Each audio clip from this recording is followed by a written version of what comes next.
15 August కల్లా రుణమాఫీ పూర్తి చేస్తా అని 101 దేవుళ్ల మీద ఒట్టు పెట్టిండు. ఇవాళ ఈ రాష్ట్రంలో 40% రుణమాఫీ అయింది, 60% ఎగబెట్టిండు రేవంత్ రెడ్డి. మొన్న అసెంబ్లీలో అడిగినాం, ఏమైందా రుణమాఫీ, ఇంకెప్పుడు చేస్తామంటే అయిపోయింది రామ్ రామ్ అంటుండు. బిడ్డ నువ్వైతే ఎప్పుడన్నా ఓట్లకు రా, నీ సంగతి చెప్తారు మా రైతులు ఊర్లో పోన్నా అని చెప్పిన. అంటే రుణమాఫీని ఆగం చేసిండు. రైతు భరోసా 15,000 అన్నారు.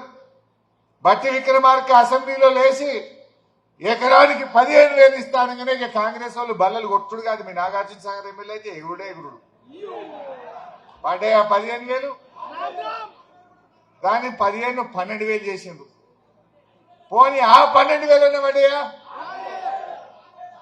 రేవంత్ రెడ్డి వచ్చినాక 4 రైతు బంధులు వచ్చినాయి. ఒక్క రైతు బంధు బరాబర్ వేసిండ్రు, అది 5,000కు మన పైసలు వేసిండ్రు.